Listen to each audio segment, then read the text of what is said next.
This is matrix flooring that we got at Lowe's. It's made by Shaw, and it is the luxury vinyl tile. So you can see what the pieces look like here.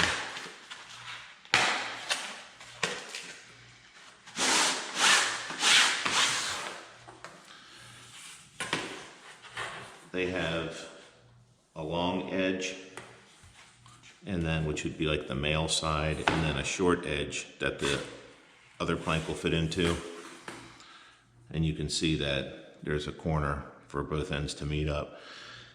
I found that it was very difficult to get these to engage, even though I read the instructions, which come with it. And they say, connect the length side at a slight angle, engage the long side and rotate down. Continue installing the row. Repeat and finish the room and enjoy it. It's kind of like IKEA instructions. I found that there was a little knack to getting it done, and it made it much easier, and I'll show you what it is. When installing the vinyl floor, they recommend picking a long wall in the room and working from left to right. It makes it easier to engage the little tabs. So I've already started some of this, and I'm going to start the next row.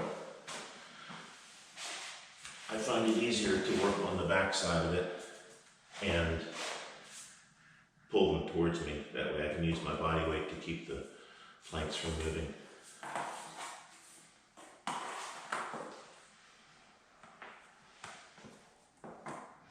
They also recommend staggering them on 1 foot intervals. So actually I need to cut this piece. I'll cut 1 foot off of that.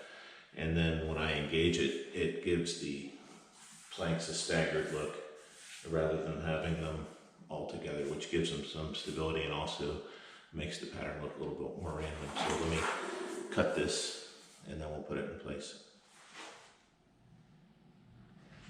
You can cut the planks with a saw, a utility knife, or a flooring shear. Some places might rent the flooring shear. I just went and bought one. This is made by Marshalltown. They have a 9-inch and a 13-inch. This is the 13-inch. It cost about $200, and I got this at Lowe's.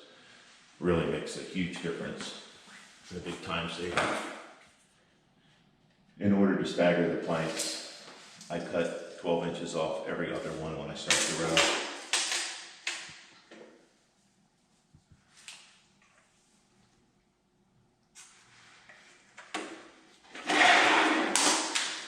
Things are much easier with a flooring shear. Big time saver, and it's a nice clean cut. Now when I go to put this in place, it will be offset with the other plank by 12 inches. What I found is an easy way to get them to engage is first tilt them up a little bit. If you're starting a new row, slide it into place, lift it up to about 30-degree angle.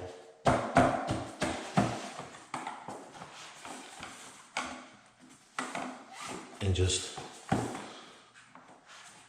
this one's not going in.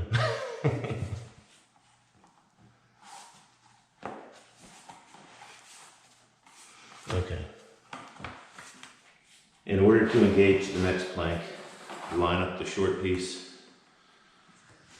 and make sure it fits flush. Sometimes it'll be out just a little bit. If that's the case, it's not seated all the way and it won't fit. Make sure it's all the way against it so it's flat. And then lift up to about a 30-degree angle.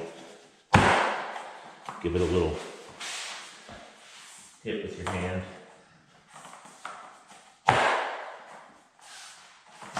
And they fit perfectly. They don't tell you that in the instructions, but that's the best way to make them work.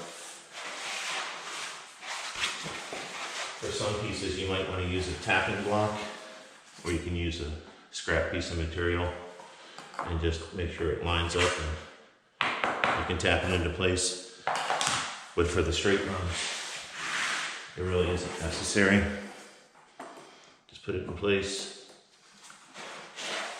lift up.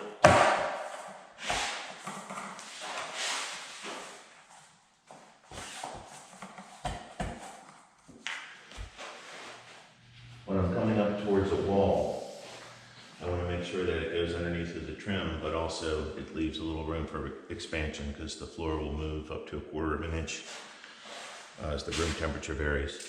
So in this particular case, I'm at 22 1/8. I'm going to allow 22 3/8 when I cut. That way it'll have some room to move back and forth.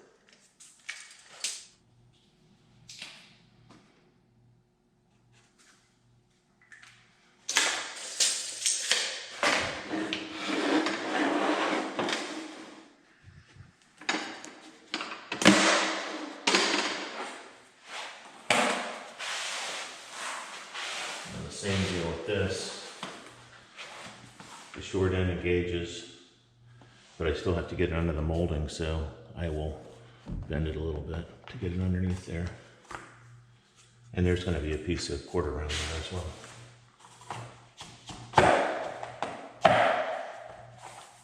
There. And the quarter round will go here and cover this up. To finish up this row here, I'm going to extend it all the way to the end of the threshold, but I'm not going to go into the closet. So I'm going to come to here. I'm going to replace the threshold anyway, but this needs to be about 38 1/8. So I want to mark this piece here.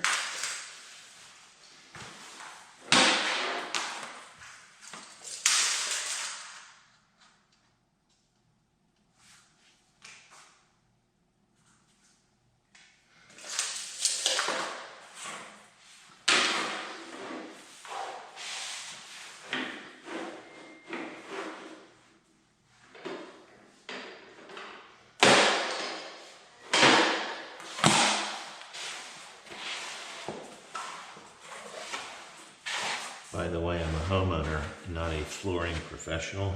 I don't know how flooring professionals do this every day.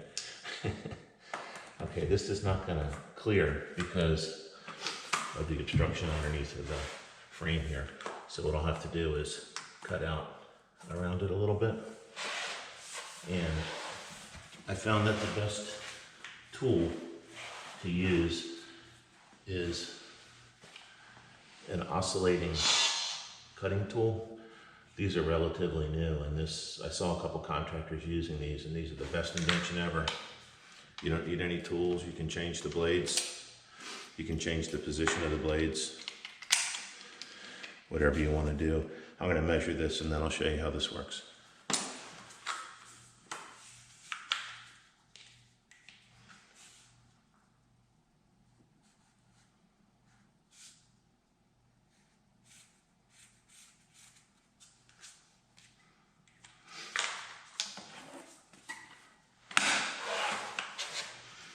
It vibrates back and forth, and it has variable speeds, so you can just cut right along it.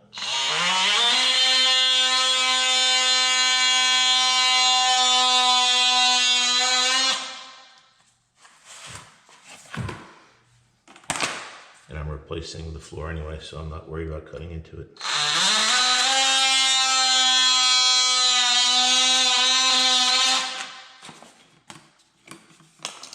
Another great tool. And you see, if you're not careful, it'll cut right into your old flooring. So let's see if this fits. I'm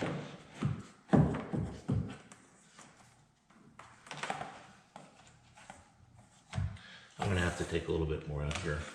I'll trim it and then we'll try to fit it again.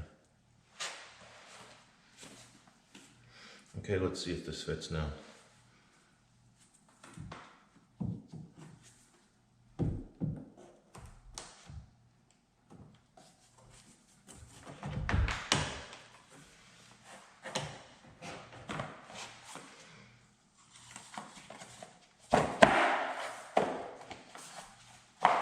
There. Perfect. This is the finished product. It came out looking pretty nice.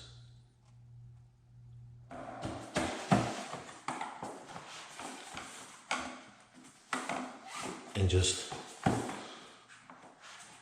this one's not going in. Lift it up to about a 30-degree angle. Whoops. Yeah, we're gonna have to do this one over.